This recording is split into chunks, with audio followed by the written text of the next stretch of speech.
BJP. ദക്ഷിണേന്ത്യയിൽ അടിത്തറ കെട്ടിപ്പടുക്കാൻ നോക്കുമ്പോൾ ഒരു വശത്തു നിന്നും പൊളിഞ്ഞു വീഴുകയാണ്.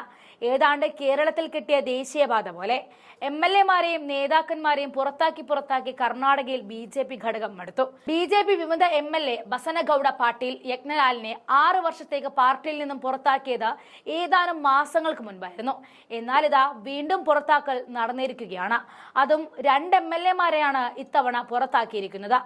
എം.എൽ.എമാരായ എസ്.ടി. സോമശേഖരൻ, ശിവറാം ഹെബ്ബാർ എന്നിവരെ 6 വർഷത്തേക്ക് പാർട്ടിയിൽ നിന്നും പുറത്താക്കിയതായി ബി.ജെ.പി. സംസ്ഥാന പ്രസിഡന്റ് ബി.വൈ. വിജയേന്ദ്ര പറഞ്ഞു.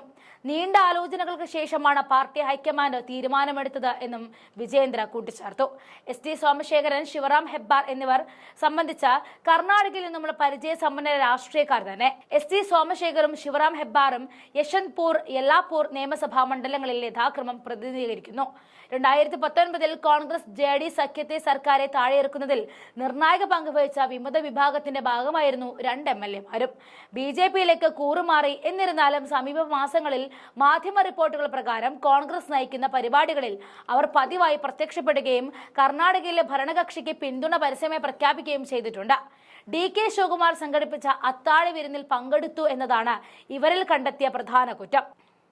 ഉപമുഖ്യമന്ത്രി കൂടിയായ ഡി.കെ. സംഘടിപ്പിച്ച വിരുന്നായതുകൊണ്ട് തന്നെ അത് പാർട്ടി പരിപാടികളായിട്ടല്ല, സർക്കാർ പരിപാടിയായിട്ടാണ് മുഖ്യമന്ത്രിയെയും മറ്റ് മന്ത്രിമാരെയും താൻ കണ്ടിട്ടുള്ളതെന്നും പറഞ്ഞൊഴിയാൻ നോക്കിയെങ്കിലും ഒന്നും തന്നെ നടന്നില്ല. ഇരുവർക്കും ബി.ജെ.പി. കാരണം കാണിക്കൽ നോട്ടീസ് നൽകിയിരുന്നെങ്കിലും ഫലമുണ്ടായില്ല. ഏതാനും മാസങ്ങൾ മുൻപായിരുന്നു കുടുംബവാഴ്ച, രാഷ്ട്രീയത്തിനും അഴിമതിക്കുമെതിരെ സംസാരിച്ചതിന് യജ്ഞലാലിനെ പാർട്ടിയിൽ നിന്നും പുറത്താക്കിയത്. വിജയപുരയിൽ നിന്നുമുള്ള എം.എൽ.എ മുൻ മുഖ്യമന്ത്രി ബി.എസ്. യെദ്യൂരപ്പയ്ക്കും അദ്ദേഹത്തിന്റെ മകൻ ബി.ജെ.പി. സംസ്ഥാന പ്രസിഡന്റുമാരായ ബി.വൈ. വിജയേന്ദ്രയ്ക്കുമെതിരെ അവരുടെ കുടുംബവാഴ്ചയും രാഷ്ട്രീയത്തിനും അഴിമതിക്കെതിരെയും ശക്തമായി പ്രതികരിച്ചതിനായിരുന്നു അദ്ദേഹത്തെ പുറത്താക്കിയത്. 2 തവണ കാരണം കാണിക്കൽ നോട്ടീസ് നൽകുകയും ഒടുവിൽ പാർട്ടിയിൽ നിന്നും പുറത്താക്കുകയും ചെയ്യുകയായിരുന്നു.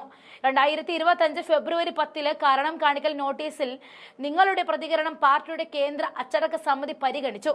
നേരത്തെ കാരണം കാണിക്കൽ നോട്ടീസുകൾക്ക് മറുപടിയെ നല്ല പെരുമാറ്റവും ഉറപ്പാക്കിയിട്ടും നിങ്ങൾ ആവർത്തിച്ച് പാർട്ടി അച്ചടക്ക ലംഘനം നടത്തിയത് ഗൗരവമായി എടുത്തിട്ടുണ്ട് എന്ന ഡി.സി.സി. അംഗം ഓം പഥക് പുറപ്പെടുവിച്ച ഉത്തരവിൽ പറഞ്ഞിരുന്നു.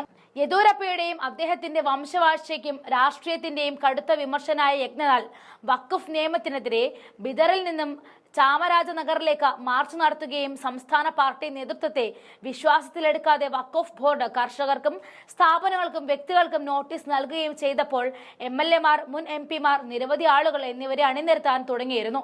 അടുത്തിടെ അദ്ദേഹം ലിംഗായത്ത് നേതാക്കളുടെയും സന്യാസിമാരെയും ആളുകളെയും ഒരുമിച്ച് കൊണ്ടുവന്നിരുന്നു.